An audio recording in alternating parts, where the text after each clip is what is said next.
Hello dear students. In previous lecture we started a new topic impurity. हमने impurity की definition देखी थी, types of impurity देखा था और अब आज हम देखेंगे sources of impurity. तो sources of impurity पढ़ने से पहले हम लोग देखेंगे what is impure chemical compound and pure chemical compound. Firstly, we discuss this impure chemical compound. A compound is said to be impure if it is having foreign matter that is impurity. Impure chemical compound का मतलब होता है कि हमारे pure chemical compound में अगर कोई foreign material present है जिसे हम लोग इम्प्योरिटी कहते हैं तो उसे हम लोग तो वो क्या होगा impure chemical compound. Even analytically pure sample of most compound are having minute traces of impurity.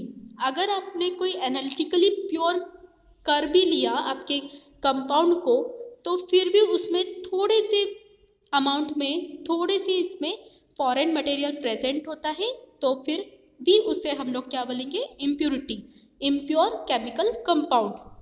Purification of chemicals is an expensive process that therefore a substance should not be purified more than needed or it be bring about waste of time, material and money.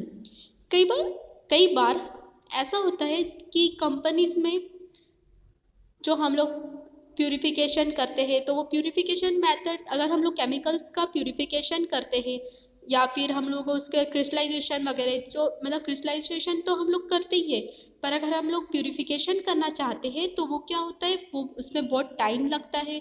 हम हर chemical को purify करें then फिर उसके बाद में उसे use करें उसमें मनी भी वेस्ट होगी और मटेरियल भी हमारा वेस्ट होगा. तो कई बार कंपनीज में प्यूरिफिकेशन प्रोसेस नहीं की जाती है ना. कई बार थोड़े माइन्यूट क्वांटिटी में अगर इम्प्योरिटी प्रेजेंट है तो वो लोग क्या करते हैं प्यूरिफिकेशन नहीं करते क्योंकि वो एक्सपेंसिव हो जाता है. तो इम्प्योर केमिकल कंपाउंड भी यूज करे जाते हैं है ना. तो purification of chemical is an expensive process. क्या है ये एक्सपेंसिव प्रोसेस है. Therefore a substance should not be purified. तो कई बार जो हमारा मटेरियल है केमिकल मटेरियल है उसे हम लोग कई बार प्यूरिफाइड नहीं करते हैं मोर देन नीडेड जब तक उसकी नीड ना हो और it bring about waste of time, material और मनी. क्यों नहीं करते क्योंकि ये वेस्ट ऑफ टाइम है, एक्सपेंसिव है और इसमें हमारा मटेरियल भी बहुत ज़्यादा खराब होता है और मनी भी जाते हैं. Now pure chemical compound. Chemical purity implies freedom from foreign matter. अब प्योर केमिकल कंपाउंड आपको नाम से ही पता चल रहा है कि वो प्योर केमिकल प्योर है ना. मतलब उसमें फॉरेन मटेरियल है ही नहीं, उसमें कोई इम्प्योरिटी प्रेजेंट नहीं है. It mean that a pure chemical compound refer to that compound which is having no foreign matter that is impurity. The purity of substance has been dependent upon several factors like their method of manufacturing and types of crystallization और purification process. कई बार जो हमारी purity होती है substance की वो किसके ऊपर डिपेंड करती है जो हमने जो मेथड यूज़ करी है मैन्युफैक्चरिंग के टाइम पे जो फैक्टर्स हैं जैसे कि हम लोग जब उसका प्यूरिफिकेशन करते हैं क्रिस्टलाइजेशन करते हैं तो क्रिस्टलाइजेशन का मतलब होता है क्रिस्टलाइजेशन. यहाँ पे आपको एक नया वर्ड आ रहा है क्या है CRYSTALIZATION क्रिस्टलाइजेशन.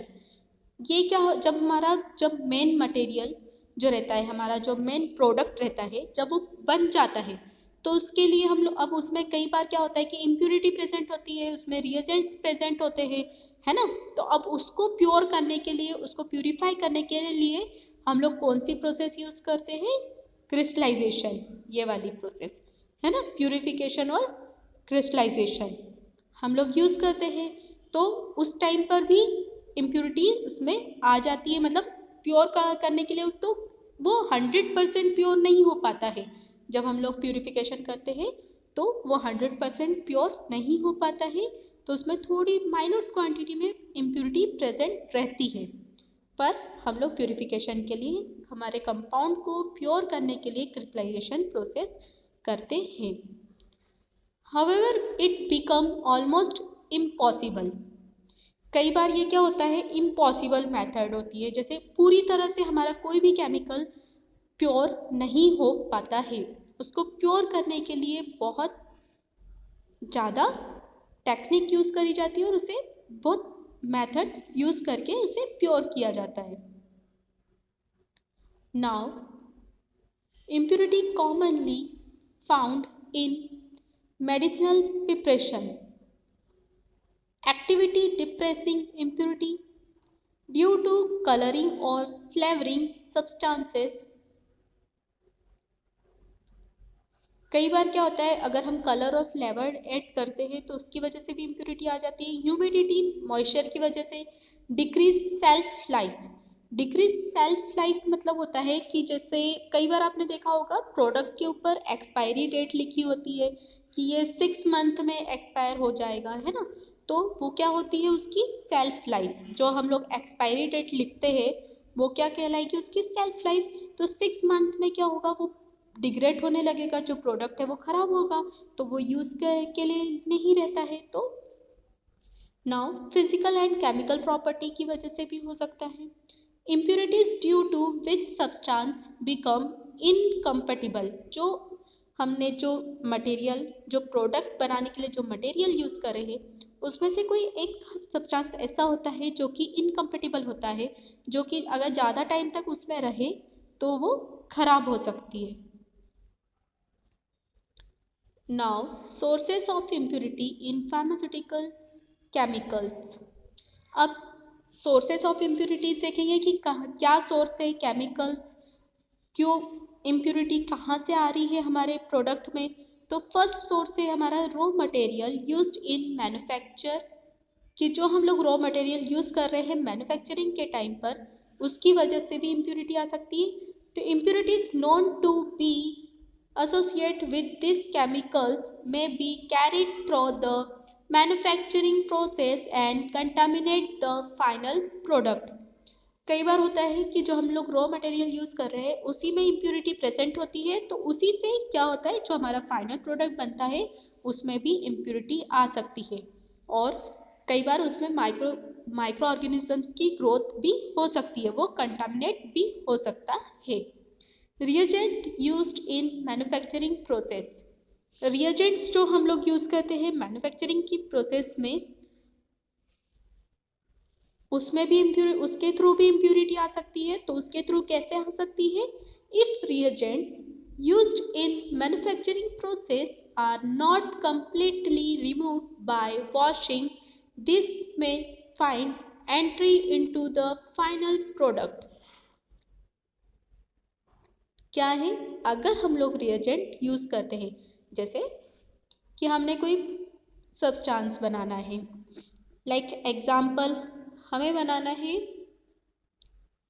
NaOH, है ना। तो Na सोडियम प्लस हाइड्रोक्सी। अब हमने इसमें अगर कोई रिएजेंट यूज़ करा है, कि हमने इसमें क्या यूज़ कर लिया, जैसे फॉर एग्जाम्पल के लिए हमने इसमें यूज़ करा है बोरिक एसिड। क्या यूज़ करा है, बोरिक एसिड। ये क्या हो गया, रिएजेंट हो गया। ये क्या करता है, हमारी जो रिएक्शन है, या हम लोग रिएक्शन करवा रहे हैं, इसकी रिएक्शन की प्रोसेस को जो टाइमिंग है, अगर ये आधे घंटे में होने वाली है तो उसे 15 मिनट में कंप्लीट करवा देगा, जल्दी प्रोसेस कंप्लीट करवाएगा। तो हम लोग बोरिक एसिड यूज़ करते हैं।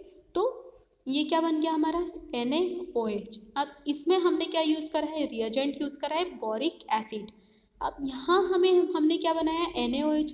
तो इसमें हम लोगों ने बोरिक एसिड यूज़ करा है इसे बनाने के लिए, तो इसमें थोड़ा सा तो बोरिक एसिड तो आया ही होगा NaOH में, तो ये बोरिक एसिड इसमें क्या हो गया, इम्प्यूरिटी हो गई, किसकी, रिएजेंट की इम्प्यूरिटी हो गई, है ना। हमारे फाइनल प्रोडक्ट में थोड़ा सा भी आया होगा पर आया तो है बोरिक एसिड, और हमें सिर्फ NaOH चाहिए था, तो वो रिएजेंट इम्प्यूरिटी हो गई।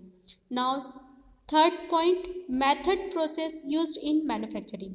अगर हम मैन्युफैक्चरिंग के टाइम पे कोई मेथड या प्रोसेस यूज़ कर रहे हैं तो उसकी वजह से भी इम्प्यूरिटी आ सकती है।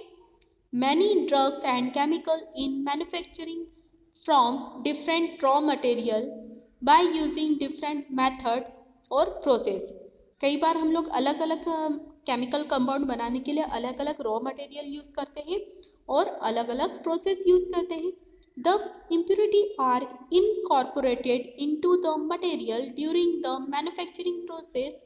The type and amount of impurity present varies in the drug और केमिकल।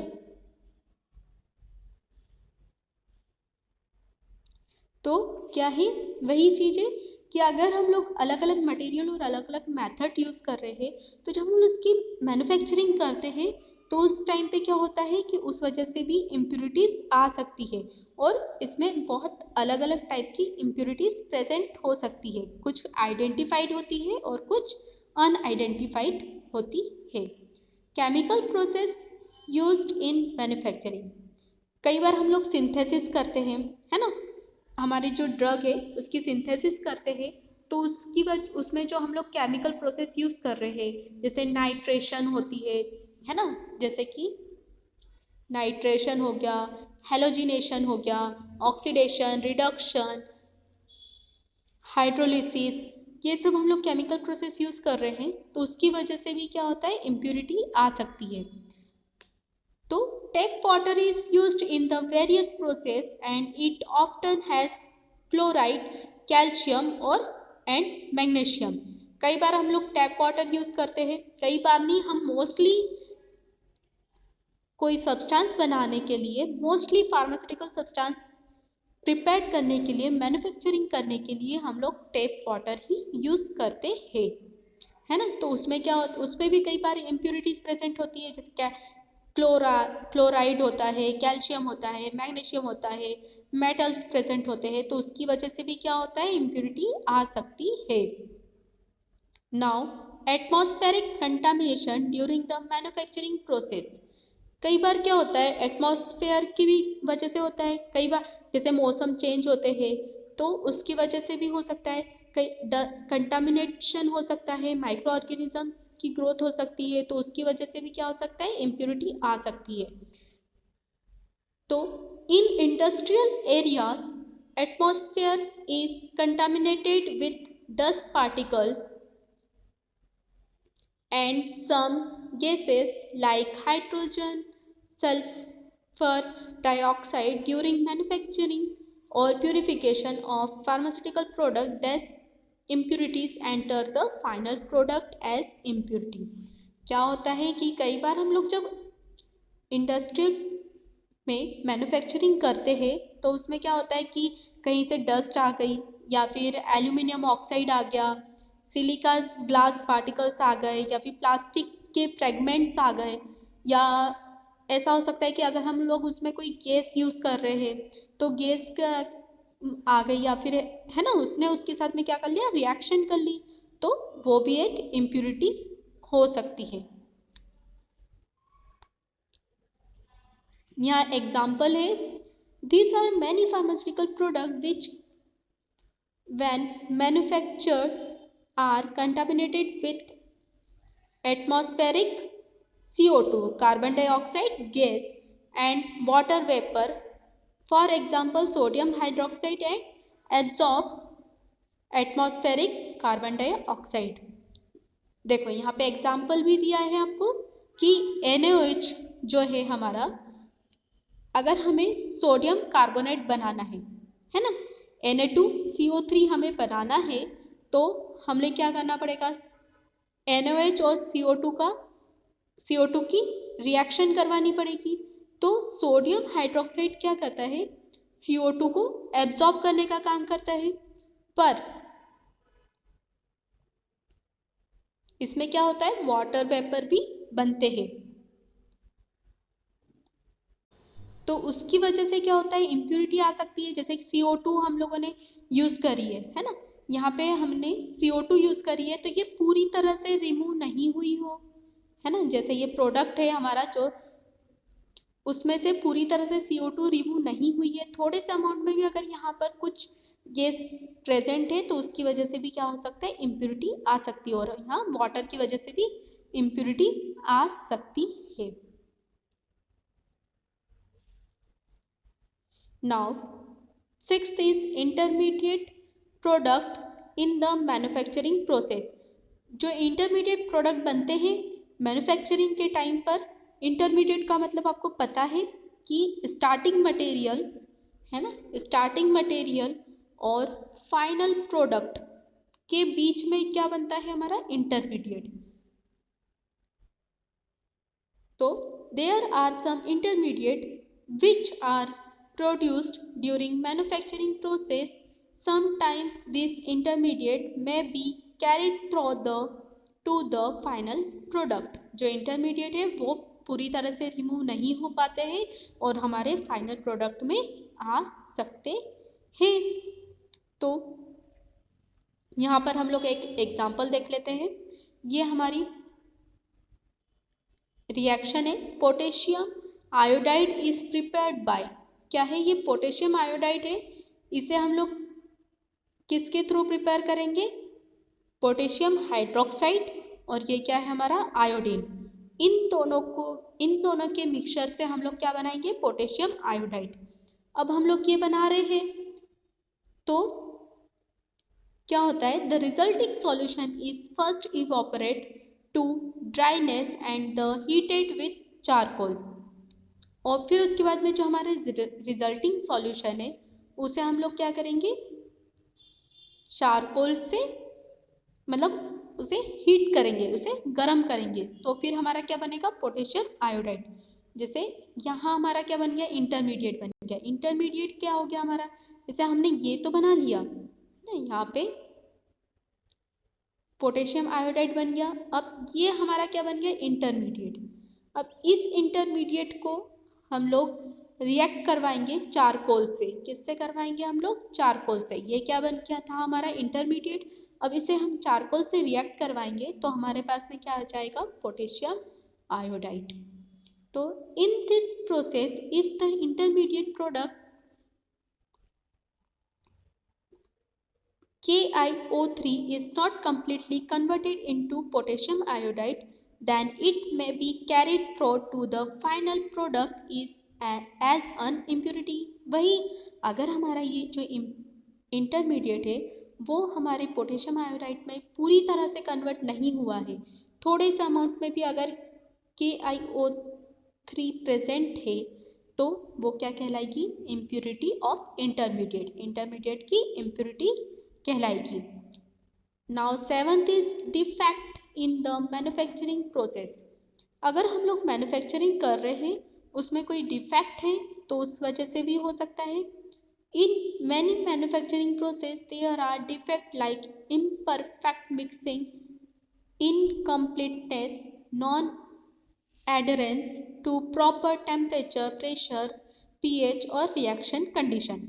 अगर हम लोग कोई रिएक्शन करवा रहे हैं और उसमें प्रॉपर कंडीशन मेंटेन नहीं करी है, हमने उसका टेम्परेचर, जैसे कई बार ऐसा होता है कि हमारी रिएक्शन सिर्फ रूम टेम्परेचर पे की जाती है, ज़्यादा से ज़्यादा अगर हम लोग 40 रख सकते हैं उसका टेम्परेचर। अगर हमने इससे ज़्यादा टेम्परेचर रख दिया तो क्या होगा, वो जो हम लोगों को जो प्रोडक्ट बनाना है वो प्रोडक्ट नहीं बन पाता है और वो प्रोडक्ट क्या हो जाता है, डिग्रेड हो जाता है। तो उसमें क्या आ जाती है, इम्प्यूरिटी आ जाती है ना। वही चीज़ है इसमें। तो अब हम लोग एग्जाम्पल देख लेते हैं। Zinc oxide may be prepared by heating metallic zinc to bring redness in the current of air. कि अगर हमें जिंक ऑक्साइड बनाना है, यहाँ पे है ना, ये जिंक ऑक्साइड हमें बनाना है तो हम लोग उसे क्या करेंगे, heating metallic zinc to bright redness in the current of air, the vapor of zinc burned to form ZnO, zinc oxide, which is collected as a fine white powder. तो क्या होता है इसमें, जब हम लोग को जिंक ऑक्साइड बनाना है, मेटेलिक जिंक को हम लोग क्या करेंगे, हीट करेंगे, है ना, करंट एयर में। तो उससे क्या होगा, जिंक ऑक्साइड, जिंक क्या होगा, बर्न होगा और वो किस में कन्वर्ट हो जाएगा, जिंक ऑक्साइड पे। जैसे हमारे पास में जिंक है, अब उसे हम लोग एयर में, जो हमारी एयर है उसी में उसे हीट करेंगे। तो एयर में क्या प्रेजेंट है, ऑक्सीजन, ऑक्सीजन प्रेजेंट है, वो क्या करेगी, उसके साथ में रिएक्शन करेगी, रिएक्शन करके क्या बनाएगी, जिंक ऑक्साइड बनाएगी। However, if there is laser heat or air or both, zinc metal is not completely converted into zinc oxide. अगर हम लोग यहाँ पे लेजर हीट या फिर एयर या फिर कुछ भी हम लोग यूज करते हैं एक्सेप्ट करंट एयर, है ना, redness in the bring redness in the current air, मतलब जो हम लोग हीटिंग मेटेलिक के अलावा अगर हम लोग लेजर हीट और एयर और बोथ, अगर हम लोग दोनों में से कुछ भी यूज़ करते हैं तो वो पूरी तरह से जिंक ऑक्साइड में कन्वर्ट नहीं होता है। हमने रिएक्शन में अगर कोई भी चेंजेस करे हैं उसके टेम्परेचर को लेकर, उसके प्रेशर को लेकर, सिंपल सी बात है कि अगर हमने रिएक्शन में कोई भी चेंजेस करे हैं तो उसमें क्या आएगी, इम्प्योरिटी आएगी। मैन्युफैक्चरिंग हजार्डस, हजार्डस का मतलब आप लोग समझ गए होंगे, हजार्डस होता है जो कि हार्मफुल होता है हमारे लिए, जो हार्मफुल होता है उसे हम लोग क्या बोलते हैं, हजार्डस, है ना। हजार्डस मतलब टॉक्सिक रिएक्शन जो होती है। तो manufacturing hazards, particulate contamination, first है particulate contamination, the presence of unwanted can arise due to dirt, dust, glass, porcelain and plastic fragment और फ्रॉम प्रोडक्ट कंटेनर। अगर पर्टिकुलेट कंटामिनेशन का मतलब होता है कि अगर आपकी जो प्रोडक्ट है उसमें प्लास्टिक फ्रैगमेंट है या फिर ग्लास प्रेजेंट है, डस्ट है, डर्ट है, तो उस वजह से भी क्या हो सकता है, इम्प्योरिटी हो सकती है। प्रोसेस एरर, प्रोसेस में अगर कोई एरर आ जाती है, जैसे कि अगर आप, कब आती है error, error arise if the manufacturing tolerance for the quantity of active ingredient in the product has been wide. जो मैन्युफैक्चरिंग के टाइम पर क्या होता है, एरर आ जाती है, जैसे कुछ अगर हमने कोई मिस्टेक कर दी है या फिर अगर हमने उसकी क्वांटिटी को चेंज कर दिया है, एक्टिव इंग्रेडिएंट की क्वांटिटी को चेंज कर दिया है, तो उस वजह से भी क्या हो सकता है, इम्प्योरिटी आ सकती है। Cross contamination, the handling of powder, granules, tablet in bulk create airborne dust which lead to cross contamination. क्या होता है कि क्रॉस कंटामिनेशन मतलब अगर हम लोग मैन्युफैक्चरिंग कर रहे हैं तो उसमें अगर हमने टैबलेट बनाई, पाउडर बनाया, बल्क क्वांटिटी में है, तो उस वजह से क्या होता है, अगर उसमें डस्ट पार्टिकल आ गए या लेड आ गया, हैवी मेटल आ गया, तो उसमें क्या होता है, वो एक दूसरे से के साथ में क्या करते हैं, रिएक्शन कर लेते हैं। रिएक्शन की वजह से वो क्या होता है, क्रॉस कंटामिनेशन बोल सकते हैं हम उसे। तो उस वजह से भी इम्प्योरिटी आ सकती है। माइक्रोबियल कंटामिनेशन, माइक्रो ऑर्गेनिजम्स की ग्रोथ हो जाना, है ना, कई बार मॉइस्चर की वजह से या एटमॉस्फेयर की वजह से क्या होता है, मॉइस्चर, या फिर हम लोग प्रिपरेशन कर रहे हैं, कई बार प्रिपेयर कर रहे हैं, तो लिक्विड जो हम लोग प्रिपेयर, मतलब लिक्विड जो हम लोग वहाँ पर यूज़ कर रहे हैं उसकी प्रिपरेशन करने के लिए, उस वजह से भी क्या हो सकता है, माइक्रो ऑर्गेनिजम्स की कंटामिनेशन हो सकती है, वहाँ पे माइक्रो ऑर्गेनिजम्स की ग्रोथ हो सकती है। नाउ पैकिंग एरर, अगर हम लोग पैक कर रहे हैं कंपाउंड को तो उस टाइम पर भी क्या हो सकता है, इम्प्योरिटीज आ सकती है। Inadequate storage condition, reaction with the contained material or the occurrence of changes in the physical form of the drug due to temperature, अगर टेम्परेचर अगर हमने ज़्यादा कम करा तो उस वजह से क्या हो सकता है, हमारी, कई बार ऐसा होता है कि ड्रग, हमारी जो ड्रग रहती है ना, जैसे वो सिर्फ 25 टेम्परेचर पर रहती है, कोई ड्रग रहती है जो 25 डिग्री सेल्सियस के टेम्परेचर पर रहती है ना। अगर हमने इससे ज़्यादा कर दिया या इससे कम कर दिया टेम्परेचर तो वो क्या हो जाएगी, खराब हो जाएगी। तो उस वजह से भी इम्प्यूरिटीज आ सकती है ना, जब हम लोग मैन्युफैक्चरिंग कर रहे हैं तब। Now 10th is decomposition of the product during storage. Some substance decompose on storing due to presence of air, light and oxygen, so the final product is contaminated and decomposition product appear as impurity in the substance. Simple है, वही सब चीज़ें हैं कि air light वगैरह की वजह से, स्टोरेज की वजह से, कई बार बोलते हैं ना कि इसे एयर टाइट कंटेनर में आपको रखना है, ये जो टैबलेट है या फिर जो हमारी जो सिरप है उसे एयर टाइट कंटेनर में रखना है। और जो हम कई बार आपने देखा होगा सिरप्स की बॉटल जो आती है वो अंबर कलर की आती है, कुछ रहती है जो ट्रांसपेरेंट रहती है, पर कुछ रहती है जो जो अंबर कलर मतलब कि जो ब्राउन कलर की बॉटल्स आती है ना वो। तो वो क्या है, हम लोग किसके लिए यूज़ करते हैं, प्रोटेक्ट करते हैं सनलाइट से।